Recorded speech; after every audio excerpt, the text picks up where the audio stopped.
In New York, my first TV role was because I crashed an audition with my acting coach. This role is for an older white male. I'm like, okay. So I do the monologue and the director's just like this. Thank you. And we leave and I'm like, Sheik, why did you make me do that? Next thing you know, I get a call. Hey, can you be on set? We want you for this role. We're gonna change her name. Whoa. And I was like, oh my gosh, it's happening. Was that really like a stretch for you or what? Not at all. It's funny because my pops was like, Milah, that was you. I was watching it and I told your mom, I was like, that is her. The lines is what scares people off of the rest of the work. Yeah, once you get that out of your system, then it's like you get to play. Right, At the end of the day, that's what all of this is supposed to be. We're supposed to be playing. We forget that. So come on now, it's all play. I love that. What's going on, everybody? Welcome back to another episode of Hitting Your Mark, where I talk to some creative friends of mine who I believe are definitely hitting their mark. And my next guest today is definitely doing that. She is an actress, she is a hairstylist, but more than that, I'm so grateful to call this lady my friend. My next guest is none other than the one and only Milah Dee. Hey, Ben. Hey, Milah. Thank you so much for being here today. I really appreciate you. Thank you for having me. I would love to start back at the beginning, talking about how we first met. Do you remember that time at all? Yes, definitely. That was like 2018, yeah? 2018. We were shooting a student film under Zoe Mills, the director, yeah, for shout USC. out Zoe. And what was it called? Ooh, that's a great question. Instaman. And it was so good. It was my first lead, so I was really excited. She told me okay, well, your counterpart, he's going to be this guy. He works in Shakespeare. And I was like, oh my gosh, I have to bring my acting chops. Yo, that is funny. I love that that's the intro, right? Yes. I was the Shakespeare guy. You are. Okay. You are. So that was your first lead, really? Yes. Okay, stage, film, all of that, your first lead. Yes. How was that for you, when you got the role of that? I was nervous for sure, but I was ready to take the challenge, and there was an ease to it knowing that it was a student film. I think it's good practice when you do student films, and then student films in LA tend to be really good quality and really good, Right. Yeah. cast and crew. So I'm like, I was ready for it. Come on, I love that. And I wouldn't believe you that you said that was your first lead, because on there you definitely had a lot of confidence, a lot of energy. You're still, you're still your same little goofy self. You had a lot of jokes and stuff on set, but you're definitely great to work with. How do you feel about the overall turnout of it, the film and your performance and all that? I loved it. I absolutely loved it. And when they showcased it in their theater, everybody's response was perfect. Everyone laughed at the right spots. I was like, okay, this is amazing. Yeah. So. I love it. You know, they told me the first night was probably the best night to consummate the relationship. Damn, Freddie, do I look like a concubine? I'm sorry. I just thought that you wanted to skip over all the unnecessary stuff. Like what? Basic human interaction and getting to know one another? Well, no. I just figured that we knew we were gonna be together forever. How you know that, Freddie? What, you a fortune teller? You got a crystal ball? You wizard? You Harry Potter now, Freddie? It's just that we're a perfect match. So I'm gonna assume, was that your first time kind of watching yourself on a big screen and with people there watching, or what? I think so. Yeah? Yes, I think it was. Right? Yeah. How was that for you? Nerve-wracking. I mean, just because you're okay, because I'm shy, if you don't already know. I am. Barely, but Yeah. Well, So, when it comes to new people, once you know somebody, Exactly. you're not shy anymore. So I don't know any of these people. So I was okay, I'm in the theater. Right. Maybe they won't notice it's me. I do have the same hair, but maybe I can sneak out. But a few people stopped me on the way out, and I was like, this is really, I'm not ready for this part. Please back up, sir. I love it, but I mean, that's getting you ready for it, right? Exactly. And I love that it's getting you ready on the ground floor, a student film, seeing yourself on that big screen. But then, it's gonna be like that. Once we start doing things, there's gonna be people that's coming up to you hey, I loved your work in this. So, I love that's kind of the training ground for it. Exactly. So I'm happy that you got to have that experience. Where were you at? I don't remember. I remember I remember being invited to it, hey, the thing was happening, but I really couldn't remember. I remember telling you oh, I'm sorry, couldn't make it. But it would have been dope, definitely. Now looking back on it, I'm like, dang, that would have been tight to see. You were doing famous people things. I understand. Oh, no, I mean, at that time, I was probably still working at a Smart and Final, the grocery store. So it could have been that. I could have been working that night or something like that, you know. I mean, signing autographs on Smart and Final, that's a thing too, honey child. I've seen people do it. It is, but that's a whole nother thing. You know, that's gonna be like a 2020 Dr. Phil interview. Me talking about Smart and Final, so we're not gonna go there. But since that was your first lead, was that like the time of you first starting to act, or had you been like acting for a while before then? No, I've been acting for quite some time. I mean, honestly, since I could talk, I wanted to be in front of the camera. Since you could talk, yeah, because my dad has footage of it, so all those home videos you could see. Like, I'm like still shy, but I'm like okay. Yeah, but my sister was the same way, so we were just always in front of the camera when we got a chance. But training-wise, I didn't start training properly until high school because my middle school didn't offer any acting classes. It wasn't until I got to high school. Got you. Okay. And just it's been up from there. Just stuck with it through college, drama education major, and then went to be a theater teacher first. And like I said, I would do the summer times. I would go try out New York and try out LA with my good salary, my good teaching salary. Right. Well, you said you wanted to be a theater teacher. No, I was a theater teacher. Oh, you were a theater teacher? Yeah. Wait, where? In Columbia, South Carolina, at Creighton Middle School. We'll go Cavaliers. Okay. At a middle school. Okay, nice. Okay. Yep. How was that experience for you? It was really good. I mean, it was strenuous in the fact that like it was my first job straight out of college. I had 6 classes. So I had 3 year-long classes and 3 semester classes. And the semester classes were usually like the kids that really didn't want to do theater. Yeah. So I tried to make it more so about real life. So when we would do acting resumes, I would make it like, okay, well, this is something this is a skill you can take into the real world. Do you know how to do a resume? Okay, cool. Yeah. We would do like, instead of auditions, we would do interviews, and I like act like a crazy person, whatever character they wanted me to be, just to make it fun for them to take something out. And then the year-long kids were super serious. Oh yeah, of course. They intimidated me. I was like, I gotta make your parents happy. Like, right. Y'all gotta get y'all money's worth here. Right. You know, I better be teaching y'all something. Exactly. But they helped me grow so much, like as a person and maturity wise and everything. So 2 years, it was a good experience. Nice. I love that. So you went to school for theater, right? Mm-hmm. You said, okay, and where was that again? South Carolina State University. Go Bulldogs. Go Bulldogs. Mm-hmm. Come on now. So then you went from there to teaching it. Yep. So did you have any like limiting beliefs when it came to that of like being just an actor, but then now like how do you feel about like now teaching it, right? I know when I first my friend Deanna, she had me at her arts camp and like teaching filmmaking to the kids. I'm like, but I'm still learning this thing myself. I'm not like a pro at this. So that was like a limited belief I had. Did you have any limited beliefs before you did that, or did you just jump in? Definitely. And especially like when you're getting stopped in the hallway and getting asked like, where's your hall pass? And I'm like, I work with you. Like, you can't really take yourself seriously. You like that baby face, huh? Exactly. Still. So I'm just like, that coupled with like, oh, I still have so much to learn. It's just, middle schoolers don't know that. Right. Yeah. They like say, oh, you got a degree and you're teaching me. You must know everything. So you just teach them what you know. And then everything else, when they start to ask questions, change the subject. That's the key, right? Teach it what you know, then change the subject when they ask something you don't know. Mm-hmm. You know, you gotta fake it till you make it. Exactly. And we have professional development too. Yeah. So like we had like opportunities to learn more things as well. So I love that. Like, you know, I love it that. was fun. I love it. What do you think was the most fulfilling thing about teaching? Bridging the gap between classes. I would say I had a lot of richer kids.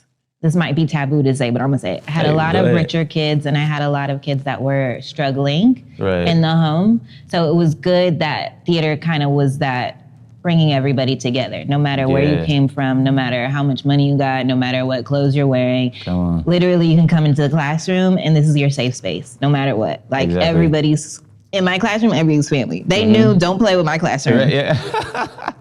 Go down the hall, and literally one time, they went down the hall and did what they did after they left my classroom. I said, not today, honey child. Not in here. No, I love that. I really feel like art is that place though. Like you walk into a movie theater, like a stage play, even an acting class. Like there's so many different races, like ethnicities, like, you know, different, like you said, like gaps in between rich and poor. But like this is a place where we're all just like on the level playing field. Right. And it's about just being here and like doing what we love. So that's all North Carolina stuff. But South Carolina. Oh, I'm sorry. No disrespect. No disrespect to the I'm from North Carolina, but taught and went to school in South Carolina. So I gotta just make sure everybody knows. It's two different places, honey. The Carolinas is not the same. Okay, so I'm not tripping. You did say before it's two different Carolinas. Yes. Okay, so you coming from the Carolinas, and then now to LA. What was that jump like for you, or what brought on that jump to come out here? Well, like I said, during teaching, I was using the summers to kind of explore. So my first summer, I explored New York.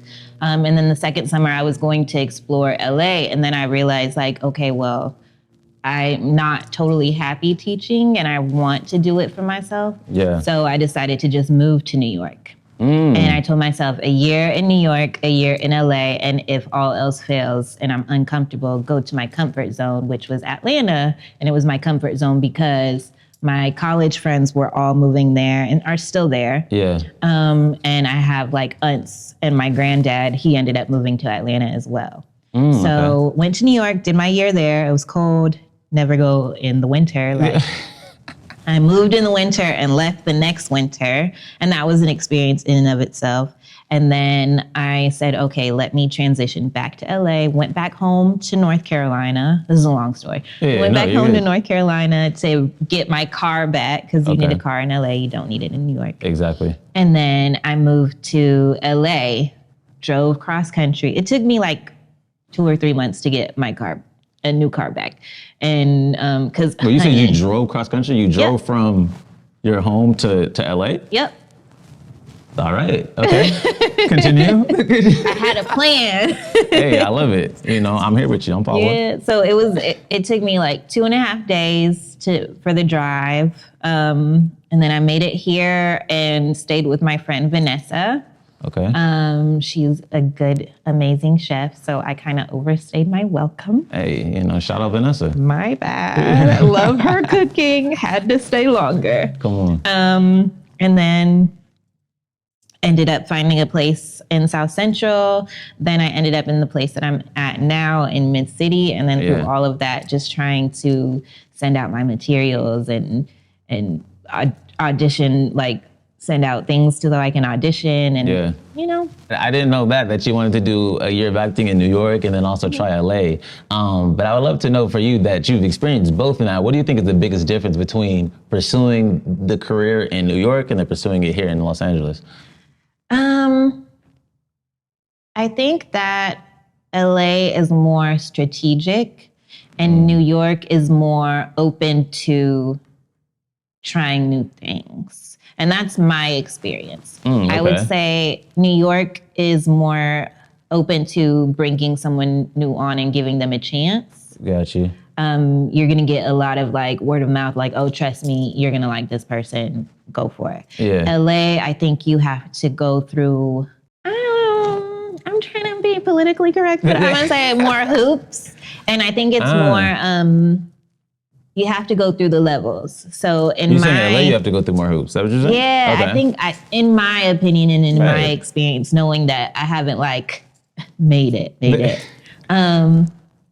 I think there's like levels to LA. So when you first get here, you're doing like the student film run, so on and so forth. Exactly. And then you get your agent, and then you're doing like the commercial and film. Then you realize like, okay, they're calling me in a lot. Okay, now somebody like is seeing me. Let me get my theatrical on. And you get to your theatrical and you do your, I forget which one comes first, guest stars, and then your co-stars, and then you move up to so on and so forth. So I feel like it's levels and steps, while New York is like, I like your look. Come on, let's do it. Like, let's take a chance, baby. Yeah. So, I mean, literally in New York, my first TV role was because I crashed an audition with my acting coach. So I don't think that would happen here. But With your like I agent? said, I'm shy. Literally, it was my acting coach, Chic. So if you're Okay. ever in New York and you want to take New York, Detroit, and Atlanta, if you ever want to take classes with Chic, he's amazing. All right, He's shout out going to Chic. tell it to you straight. Definitely that northerner kind of like, it is what it is. Yeah. So I was doing a private lesson with him, and a lot of actors use Ripley Greer Studios for like their audition sessions or their acting class sessions, dance sessions, whatever you want. You can rent out studios, so on and so forth. So that day we didn't rent out a studio. We were just chilling in the hallway. I still, to this day, I still think he had it like planned, because I'm like, there's no way. But he tells me he didn't. So we were just in this hallway, just chilling. He's like, look, and he's like, I think they're doing an audition. Now, Sheik is like like your friend. He's a go-getter. Like, he doesn't take no for an answer. Right. He's gonna push. Yeah, I love it. So he was literally like, let's see what they're doing. And I'm like, Sheik, please. like, let's not. Like, Please. let's leave these people alone. Let them do their job. And he knocks on the door. Casting director comes out and is like, oh, well, I mean, we're not taking any extra like people auditioning. Like, Yeah. and I'm like, okay, they give us an interesting. Let's leave. And then the director comes out because Sheik is like on them. He's like, no, please, you got to see what she got. Like, I'm like, chill out. Yeah. Like, everybody's giving me anxiety. Right. And the director's like, well, I want to see. And you know the casting director, she's like, okay, like we were supposed to be on a schedule. Yeah. This role is for an older white male. I'm like, Okay. I don't know what y'all want me to do with this information. They didn't have a script for me because we weren't supposed to be there. Right. So I do the monologue, and it was like one of my more aggressive monologues. You've seen it before. I did it for you. Oh, the one we did in the. Yes. Okay, nice. But it was like more polished because we had been working on it, and it was like, right. you It was believed fresh. me, you know. Yeah. So I do it. I'm like sitting down. I do it, and the director's just like this. Thank you. Mm-hmm. And we leave, and I'm like, Sheik, why did you make me do that? Next thing you know, I get a call because it's like literally shooting in like 2 or 3 days. I get a call, hey, can you be on set? We want you for this role. We're going to change her name. So on and so forth. And I was like, oh my gosh, it's happening. Every time something happens, you think it's the one. Like, you think this is the one. This is the one where I break through and, you know, get to the top. So it was super cool. Like, I tried to crash an audition on my own another time, and it didn't work. It didn't work out. I'm not Sheik. You like, you don't got that audacity, like, you know? Okay, like, oh, you don't want me to come in? It's all right. It's fine. Thank you. I'll leave. And I love what you said about, you know, certain times you get that audition and you think like, oh, this is the one that's gonna take me there. Has there been other instances like that within your career where you had an audition or you had like a callback for something, you're like, oh, this is gonna be the one that's gonna put Milah Dee on the map? Definitely commercials. Like my first commercial, I thought like, oh, this is it. Because my commercial teacher, Killian, he was like, literally, it comes in 3s. So when you get one commercial, you're going to get 3. So I was like, oh, that's what's going to happen. Yeah. It did not happen like that for me. I got one, waited a year. Yikes. Then, you know? Wait, which commercial was this? My first one was Black Forest Gummy Bears. Oh, I saw that one. That's the one. Oh, I saw that one. I was literally I was watching Hulu, I believe it was. Oh, yeah. And I was watching, it came up as an ad, and I was like, that kind of looks like Milah Dee. It sounds like Milah Dee. And I'm like, that is Milah Dee. Yep. And like, I was trying to get my phone out. By the time I like got to it, it was gone. I think you told me that too. But then it came back, and I finally got a picture and they sent it to you. So that's dope. So that was your first commercial. Yep. Wow, I love that. that. Super dope. I enjoyed it. You know, just the experience. Oh yeah. Everything. Do you feel like you know, because the commercial is like 30 seconds or like a minute or you know whatever. Do you feel like doing those are like easier than like trying to play like a full-fledged out character, or do you think it's like the same kind of task? I think it's easier because I'm not doing as much homework. You know, like I might do like, okay, let me sit here and decide what kind of like ad libs I could do or like what improv I could do to make this funnier. But at the end of the day, your audition is more so where you come up with a different improv, so on and so forth. When you get on set for commercials, they wrote the script for a reason because they know how to sell it. Like, they know how to sell it. So they want you to do it their way and then do like little tweaks. And then they'll tell you like, okay, well, okay, pull back, like chill out. Yeah. I Or love like, that. make it quicker. Yeah, So yeah. it's less work, but when you have like a full-fledged character, you definitely want to do that work so that it gets in your body. Right, exactly. And then of course, more lines to learn. So that's always a thing. Right. Speaking of lines to learn, we got to do our first project together. Well, that was not our first project together, but our first A to B visuals project together, which was adulting. Come on now. I am grateful that you said yes to being a part of it. And thinking about that, I literally I think I gave you that script maybe a day and a half before, we were shooting it. The day before. It wasn't a day and a half. I'm sorry. I thought it was at least a day and a half. Yeah, but maybe it was a day. It's all good. It's one of my foolish ways. I apologize. Okay. But you're such a trooper though, and that's why we locked in. But I was so shocked. I'm like, you really came and you were ready. You had all the lines and stuff, and you still made acting choices. Is it kind of easy for you to learn lines that quickly, or is it something that you kind of had to learn over time?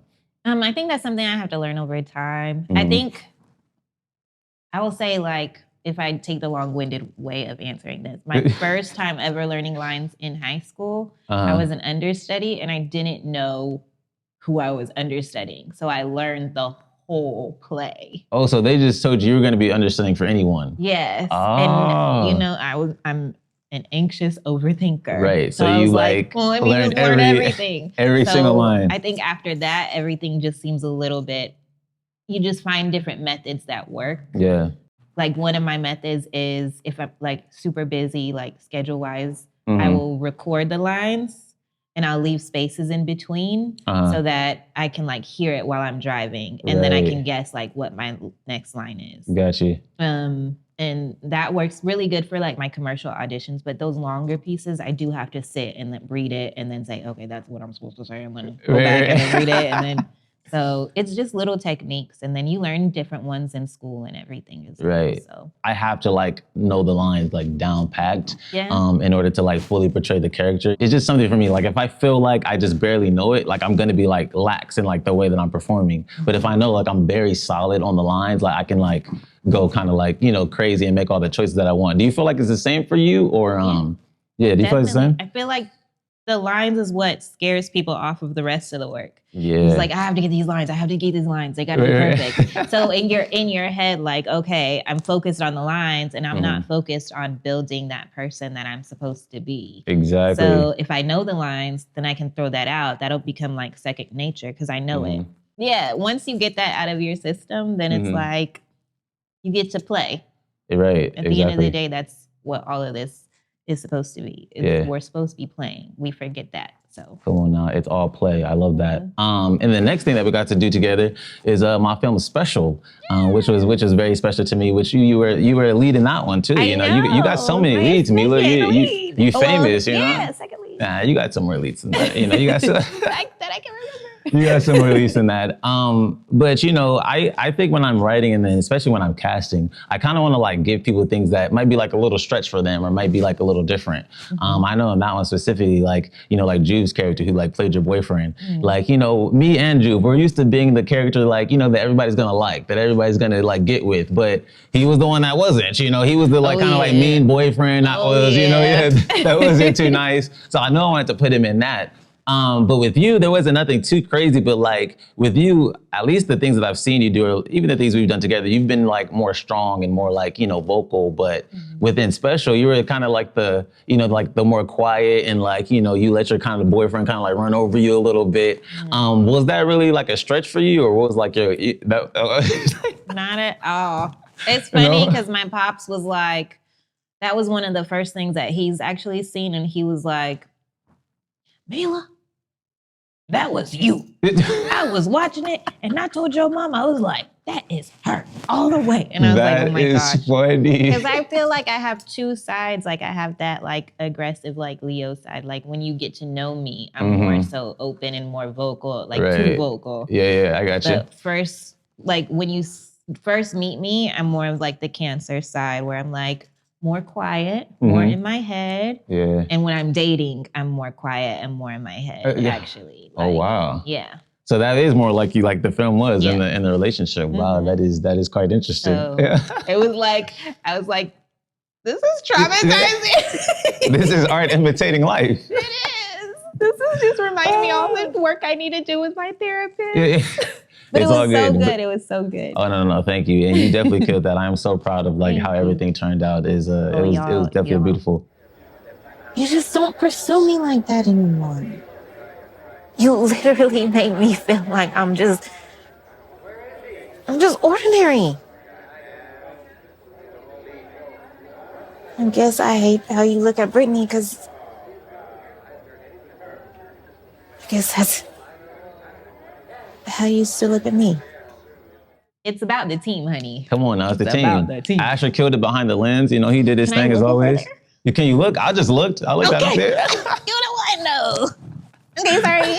Okay, break the fourth wall. No, I love it. But speaking of, you talked about your dad. Your dad, you know, he saw the film and stuff like that. Well, you said that was the first thing he saw you in? Is that what you said? Mm-hmm. Really? I'm like very quiet. Like even you said you had to like, you saw the commercial and then had to send it to me. I don't send people what I do. Really? Like I go home, I don't know.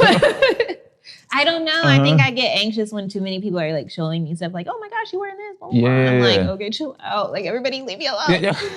So my mom, she said it too. She was like, why don't you ever? Because my aunt, they started seeing me in a lot of stuff overseas. So she would send it to my mom. My mom would be all like, well, why didn't you send it? And I was like, I'm sorry. Like I'll start sending more. Yeah. So I don't know. Wow, we got to work on that, Milah Dee. No. we're not gonna.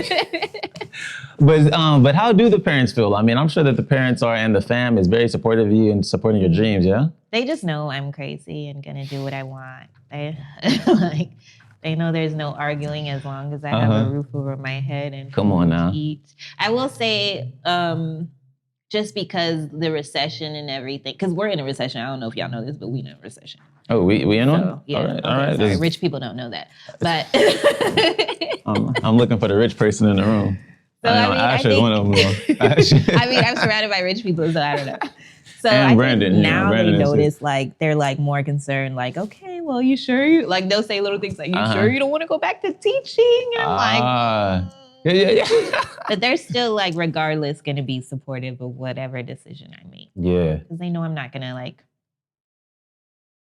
They know that the part of me that they see is not going to make decisions that's going to be detrimental too. Come on. I would actually love to really talk about that a little bit. You know, you said your parents sometimes would be like, are you sure that you don't want to, you know, come back and, you know, and do the teaching thing and, you know, have your plan B? Is it all plan A for you, or do you have a plan B? I'm a military kid. There is always a plan A, B, C. And I know there's so many people that say if you keep it as just a plan A, you'll like soar and blah, blah, blah. Like, I'm way too anxious for that. And I need to know that there's backup plans on backup plans on backup plans. Like, really? Well, yeah, there is like I've heard Will Smith's quote. He says there's no need for a plan B because it just distracts you from plan A. Yep. But you know, which I kind of subscribe to a little bit. But I see how different people have different, you know, ways of thinking. So you need plan A through Z to know that there's other things. Okay. Yeah. So I know one of those other things that you do is you are a hairstylist though too, right? Yeah. Kind of like full time and you know making it crack. Literally one of the things I decided right after teaching. Really? That you're gonna do hair. Talk about the balance of that, of having a full-time kind of like career within hair, but also pursuing the acting thing. It's actually propelled my acting career a little more. Really? Because I'm an introvert, it's my way of getting to know people. And sometimes those people, not that I seek them out, just happen to be in the industry. Yeah. So because of that, I'm sitting with you in my chair instead of like meeting you randomly, like, hey, oh my gosh, take my reel. Blah, blah, blah. Right. Here's my email. I'm sitting with you in my chair and you're getting to know me as a person, whether you come to me once or you come to me a few times. And like from those moments, I've been able to go to premieres. Like I'll say like, oh yeah, but I also do acting. Like, and they'll be like, oh, well, come to this premiere. And I'm like, oh, well, why? What do I do? I don't know. What do I dress? Yeah. And things like that. Like they'll like say, oh, well, let me link you with one of my friends. He's a director or he's a producer, so on and so forth. So it's given me opportunity to elevate my career in a more organic way, which is what I like, because I don't want it to be strategic. I want it to be like, I want it to flow. Right. I love that. And I feel like even the same with me too. Like me, me and Aja starting our business and me doing like video and stuff like that. I feel like it's a networking thing. Like, I do an event and I meet somebody and that leads to something else and this leads to something else. So I think it all is just gonna, organically, like you said, just grow together. So I feel like you're doing the same thing with your hair business. Who are some people that you kind of look to work with in the future, like some industry, maybe like actors or like directors? I definitely would love to work with Regina Hall. She's someone that I like. If I had a career, I would love to have her career because she's respected in the comedy as well as the dramatic world. Yeah, I can see that. I can see you being a Regina Hall type. Yeah, for sure. Thanks. Thanks. But now somebody who has kind of done, you've done commercial work, you've done film, you've been leads in all these short films and stuff like that. You're a star here. What do you kind of want to really do? Like film, television, theater? Like, what do you kind of lean towards? I want to be, here's what I want. List it out. Come on now. I want to be the detective in the action films because I don't work it out enough to be the action film person.